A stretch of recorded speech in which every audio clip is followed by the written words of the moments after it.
Bonjour à tous et bienvenue sur la chaîne de Fouini. Les amis, vous êtes jamais posé des questions de confrontation en vous disant tel boxeur à son prime contre tel boxeur à son prime, qu'est-ce que ça aurait donné? Alors pour ma part, je me pose souvent cette question et je dirais même que je compare parfois un même boxeur à des générations différentes. Je me rends compte par exemple qu'il affronte trop tard un boxeur et je me dis mais mince, il l'aura affronté 10 ans avant, ça n'aura pas été la même donne. Je me suis dit ça à de multiples reprises. Quelques exemples en date. Tyson Holyfield, ça s'est fait un peu trop tard, je pense. Tyson Lennox Lewis, beaucoup trop tard. Ça, c'est clair. Klitschko, Joshua. Joshua, c'était dur de le faire affronter Klitschko avant, mais Klitschko était quand même trop âgé. Et des tonnes comme ça. Foreman Holyfield. Foreman, quand même, il avait plus de 40 ans. C'est pas évident dans le domaine de la boxe. On voit comment Holyfield a fini à 40 ans. Certes, il était encore performant à 34, 35, 36. Après, ça a commencé à être le déclin. Donc Foreman à 47, chapeau les gars. Aujourd'hui, il y en aura peut-être d'autres vidéos comme ça. Mais aujourd'hui, on va confronter Mike Tyson à son prime. On va essayer de cibler à peu près son prime. Et George Foreman à son prime. Qu'est-ce que ça aurait donné les gars? Commençons par Mike Tyson les gars, le tigre. D'ailleurs, il avait un tigre au personnel à la maison, c'est ouf ça. Mike Tyson, il a commencé très jeune. Cus D'Amato, il l'a récupéré dans un centre de réinsertion. Il l'a presque éduqué, élevé. Il vivait avec lui, il lui enseignait les fondamentaux avec Kevin Rooney. Excellent entraîneur. Franchement, il n'aurait jamais dû quitter Kevin Rooney. Il a évolué. En 85, il était prêt, les gars. Contre Hector Mercedes, ça y est, Tyson, il connaissait les combinaisons de coups par cœur. C'était avec des numéros 5, 4, 8, 7, 8, paf! Tyson, il enchaînait. Il a eu une superbe ascension déjà dès ses 19 ans. Il est né en 66, Tyson, il ne faut pas l'oublier. Donc en 85, il avait à peine 19 ans. Il a enchaîné les combats. Des fois, il combattait 2 fois le mois, 3 fois le mois. Puis à un moment donné, on l'a senti de plus en plus près. Au début, il était vraiment euphorique. Au niveau de la défense, c'était déjà très solide. C'est une sensation de vitesse pour un poids lourd incroyable. Et ensuite, on l'a vraiment senti prêt. Marvis Frazier, ça c'était vraiment le Tyson qui commençait à arriver à son prime. José Ribalta, ce fight, je l'ai trouvé sublime, je le regarde encore régulièrement. Ensuite, il y avait Alfonso Ratliff, je crois, si je dis pas de bêtises, juste avant d'affronter Trevor Berbick. Et je pense que le prime de Tyson, il lui fallait des combats contre des champions pour arriver à un prime. Donc, Trevor Berbick, déjà Tyson, il est monstrueux. Ça, il n'y a rien à dire. Après, il évolue contre James Bonecrusher Smith, là. Un combat brouillon parce que l'autre, il refuse vraiment de combattre. Donc, c'est un peu plus difficile de juger. Par contre, contre Picklon Thomas. Et franchement, il a encaissé Picklon Thomas. Thomas, il a encaissé de ouf. Vraiment de ouf. Mais son combat là, il est monstrueux. Et derrière, franchement, pour la réunification des ceintures contre Tony Tucker, je pense que c'est le prime de Tyson. Voilà, le prime, on le situe à peu près dans cette zone-là. Un Tyson qui fait 12 rounds contre un Tony Tucker de folie. Le meilleur Tony Tucker qu'on ait pu avoir. 12 rounds monstrueux, à un moment donné, il se reçoit même un contre et il encaisse. Il y va, il a l'endurance, la vitesse, il frappe des deux mains, des enchaînements qui partent dans tous les sens. Des esquives de ouf. Non, franchement, Tyson, il était monstrueux. Après, il faisait peur aux adversaires. Etc. Larry Holmes, Bruno, Spinks, etc. Je pense pas que Tyson, il ait évolué à ce moment-là, au contraire. Tyson des années 90-91, c'était déjà un Tyson un peu en déclin psychologiquement. Avec le mariage, avec tous les soucis qu'il avait eus. Donc je dirais que son prime, il se situe à peu près 86-87. Il aurait dû avoir un gros prime à ses 25 piges. Mais bon, vu la tournure de sa carrière, vu sa vie privée, ça paraissait très compliqué. Donc je vais le situer à peu près à ce niveau-là. Jeune, fougueux, endurant, rapide, puissant. Maintenant, parlons de George Foreman, les gars. George Foreman. Qu'est-ce que je suis fan de Foreman, les gars. C'est un truc de fou. Presque aujourd'hui, je suis dégoûté qu'il ait perdu contre Mohamed Ali, les gars. Je suis un gros fanboy de George Foreman. À l'époque, quand j'étais petit, c'était la puissance. Il m'instaurait la puissance. Quand je regardais plein de reportages avec Sonny Liston, etc. Jack Dempsey, Joey Louis, Rocky Marciano. J'ai regardé des tonnes de reportages quand j'étais jeune. J'avais quoi? J'avais 10 piges. Foreman, il sortait du lot. Son combat contre Frazier, pour moi, je le regarde en boucle, c'est incroyable. On a l'impression qu'il ne frappe pas si fort en fait. Frazier, il saute de douleur. Il saute de douleur, les gars. 7 fois knockdown. Ensuite, il affronte, je sais plus qui, la Norman, ou je sais plus comment il s'appelle, le mec qui l'affronte entre Frazier et Norton. Et ensuite, il affronte Ken Norton. Un Ken Norton taillé en V, les gars. C'était des morphologies incroyables dans ces années 70. Je kiffais la morphologie des boxeurs dans les années 70. C'était pas des tanks de 130 kilos. On n'avait pas des mecs qui font 2m10, 120 kilos, 130 kilos, comme aujourd'hui on peut avoir toute la génération, ils font tous 2 mètres minimum, parfois 120, 130 kilos. On avait des boxeurs, pour certains en dessous des 100 kilos. Joe Frazier et Mohamed Ali, et même George Foreman, ils étaient souvent pesés à 99, 97, 96 kilos. Ils étaient élégants, ils étaient longilines, ils étaient beaux à voir boxer, c'était incroyable. Et Foreman, certains, Mohamed Ali lui-même disait boxer un peu comme un robot. Moi, je ne le trouvais pas comme ça. Je trouvais un boxeur sûr de lui, sûr de sa puissance. J'aimais bien. Avec sa petite touffe, le young George Foreman. Pour moi, son prime, c'est juste avant d'affronter Ali. 73, 74, c'est le prime de Foreman. Beaucoup vont dire, maintenant, quand il est revenu, c'était pas le même. C'était une autre génération de boxeurs, elle était puissante, etc.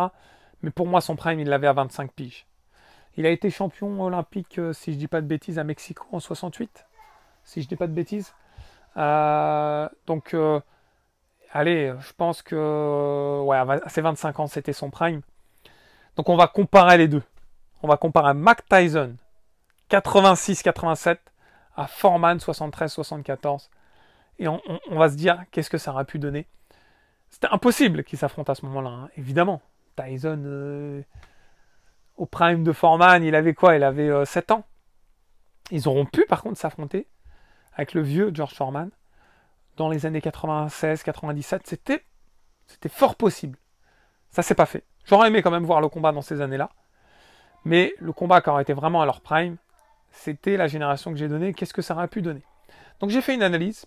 J'ai essayé d'analyser les richesses de chacun, les défauts de chacun, et de les comparer. Il ne faut pas se mentir. Tyson, il en a affronté des gros. Voilà. Mais beaucoup vont dire que même Tony Tucker n'avait pas le potentiel d'un Holyfield à son prime, ou d'un Lennox Lewis à son prime, ou d'un Riddick Bowe à son prime, ou d'un Joe Frazier à son prime.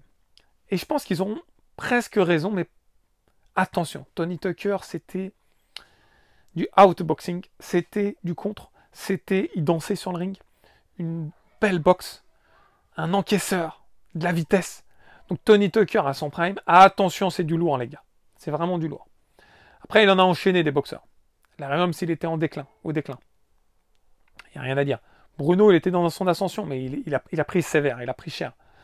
Il a assassiné des rookies, enfin plus que des rookies. Il a assassiné des boxeurs qui commençaient à avoir de l'avenir.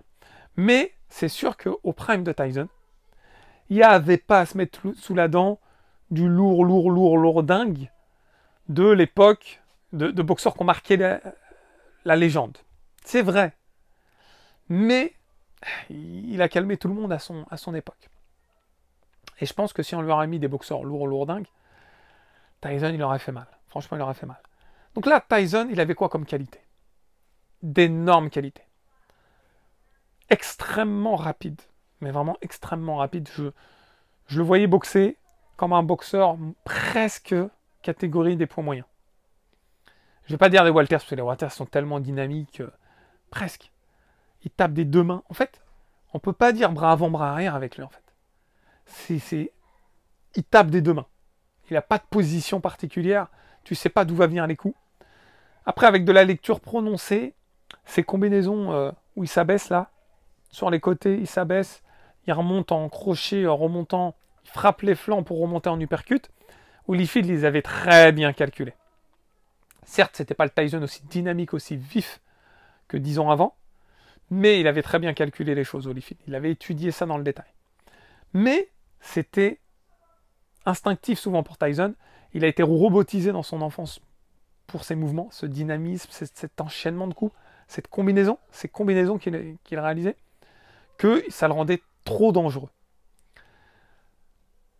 Son endurance, à ce moment-là, 86-87, elle est présente. On le voit dans les combats de 12 rounds qu'il fait. Alors, il n'y en a pas énorme de combats de 12 rounds, ça c'est sûr. Mais on le voit. Certes, il est beaucoup plus performant dans les 6 premiers rounds. Mais franchement, il finit quand même bien ses combats. Même un peu plus tard, quand il affronte à 2 reprises le Québécois Smatchman, il se reçoit des smatchs dans la tronche, vers les 10e, 11e rounds. Mais il est là. Il est quand même là dans les derniers rounds et il gagne certains derniers rounds. Donc l'endurance, elle est quand même présente de Mike Tyson. Peut-être le défaut, sa taille, hein, il y a 1m80. 1m80 pour un poids lourd, aujourd'hui, ça n'existe plus, les gars. Ça n'existe plus aujourd'hui. En 2024, on dit un poids lourd 1m80, on se dit, laisse tomber. Laisse tomber face à des Tyson Fury. Usyk, il n'est pas très grand. On a l'impression qu'il est tout petit, mais il fait quasiment 1m90. Je crois qu'il fait 1m88, 89. On va dire la taille d'Holyfield à son... voilà, à peu près. C'est peut-être un défaut, mais franchement, quand il a affronté il en a affronté des grands. Il savait combler l'écart, il savait les boxer, les gars. C'était pas des grands de 2m02, 2m05, en règle générale en tout cas, mais des mecs d'1m90, 92, il en a achevé plus d'un. Quand on prend George Foreman, Young George Foreman, ses avantages, une puissance, mais je pense qu'il tapait plus fort que Mike Tyson. Sur du one-shot, ça c'est sûr. Mais c'est rare qu'il faisait du one-shot. On a l'impression qu'il frappait un mec comme un sac de frappe. Voilà, on a l'impression qu'il frappe un sac de frappe. Foreman, il se libère, il se lâche. Il pousse, il cogne, il pousse, il cogne. Il n'aime pas les accrochages. Là où Tyson, il travaillait bien sur les accrochages. Des fois, il mettait des coups de coude, il était bien, il frappait les flancs, il était costaud en accrochage. Foreman, c'était pas son truc. Il pousse, il frappe, il pousse et il enchaîne. Quand il touchait, par contre, il arrivait à être très précis, vraiment précis. Il avait l'avantage de sa taille, de son allonge, et il encaissait quand même. Il s'en est pris des sévères contre Ron Line, contre Mohamed Ali. Il s'en est pris même contre Joe Frazier. Il se reçoit des crochets du gauche des fois. Je me dis, mais c'est pas possible. Il encaisse. Son défaut à Foreman, Young George Foreman, son défaut, la défense. Il s'en prenait. Il s'en prenait beaucoup plus que Tyson s'en prenait. Tyson, il avait quand même cette esquive, cette rotation, que ce soit latérale, verticale, qui mettait il en a esquivé des crochets, mais vous pouvez regarder, il y a quelques vidéos qui tournent sur Internet, au ralenti, d'esquive de Mike Tyson, dans ces années-là, 85, 86, 87, monstrueuses. Foreman, lui, se les prenait, il se disait, j'encaisse, tant pis, il essayait d'esquiver un peu, mais il était plus raide, beaucoup plus raide qu'un Tyson. Et ça, c'est un défaut contre un gros défaut face à un boxeur comme Mike Tyson. Parce que Mike Tyson, il cherchait à toucher. Et je pense que face à un Foreman, il aurait touché beaucoup plus facilement que face à un Tony Tucker, par exemple, que face à un Mohamed Ali. Ça, c'est sûr et certain. Il touche Tyson et après, il enchaîne. Foreman, on a vu, alors c'était un peu plus tard, mais contre Ron Line, que quand il s'en prend, il peut tomber. Hein. Beaucoup moins d'endurance qu'un Mike Tyson. Beaucoup moins endurant qu'un Mike Tyson. Donc, soit Foreman, il aurait essayé de finir vite Tyson dans les 3-4 premières reprises. Je vois pas comment il pouvait finir le Young Tyson, en fait. Il faisait des entraînements sur la nuque. Tyson, il avait un coup. Ils sont prônés dans les premiers rounds, mais il y allait. Je pense que Foreman a eu énormément de mal à achever Tyson en 3-4 rounds.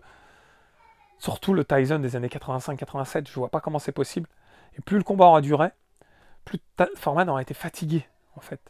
Et Tyson, il a une avalanche de coups dans 5-6 reprises, comme il a pu faire avec Picklon Thomas. J'ai cru qu'il allait finir Picklon Thomas au premier round. Après, Thomas, il s'est remis. Il a remonté un peu la pente. Deuxième round, troisième round, quatrième round. Je dis pas qu'il gagnait les rounds, mais il a remonté un peu la pente. Et d'un coup, ça y est. Ça a été la descente aux enfers. Tyson, il pouvait être performant dans les rounds 5, 6, 7. Et franchement, il l'a montré à de multiples reprises. Contre Donovan Razor-Ruddock beaucoup plus tard, évidemment. Mais il l'a déjà montré. Et là, Foreman, je pense que ça a été à son désavantage. Sa puissance et je dis bien, contre un adversaire comme Mike Tyson, avec cette différence de taille qui l'a un peu déstabilisé, avec cette rapidité de mouvement, je pense que ça aurait été compliqué pour Young George Foreman. Et là, pour le coup, après vous aurez le droit de vous exprimer en commentaire, je donne Mike Tyson gagnant au prime. Par contre, Tyson, 97, 98, 96 on va dire, 96, qui affronte Foreman 96, le combat il aurait été différent. Là, il aurait été différent, parce que déjà, les deux n'étaient pas à leur prime. Tyson, il était beaucoup plus jeune, mais il revenait de prison, etc. Il combattait, on va dire, faut être franc, sur ses acquis. Voilà. Foreman, lui, s'entraînait, il était sérieux, mais il était plus vieux. Mais il était très studieux, plus vieux, plus lourd, mais avec un peu plus d'endurance que le Young George Foreman. J'ai vraiment cette impression-là. Et je pense que le combat, il aurait été beaucoup plus intéressant. Quand je vois Foreman Holyfield, et quand je vois Tyson Holyfield, il y a quoi, il y a 2 ans d'écart. Franchement, je pense que Foreman-Tyson, là, il aurait été vraiment intéressant. Il aurait pu aller en 12 rounds. Ça aurait pu être compliqué, où Tyson, il aurait pu être éprouvé dans les dernières reprises. 10e round. Pas comme un Michael Moorer. J'imagine mal Tyson tomber comme un Michael Moorer. Mais ça aurait été beaucoup plus serré, je le pense. Ça aurait été beaucoup plus complexe pour eux deux. L'analyse de Fouini, elle est faite, les gars. J'attends votre retour avec impatience. Il y aura peut-être d'autres, si vous appréciez ce style de vidéo, il y en aura peut-être d'autres de comparaison à leur prime. Ça m'intéresse, j'aime ça. Franchement, c'est un kiff. En tout cas, j'espère que vous avez apprécié cette vidéo. Si c'est le cas, n'oubliez pas le pouce qui fait plaisir. N'oubliez pas de vous abonner également à la chaîne. Et puis, je vous dis à très vite. Ciao, ciao.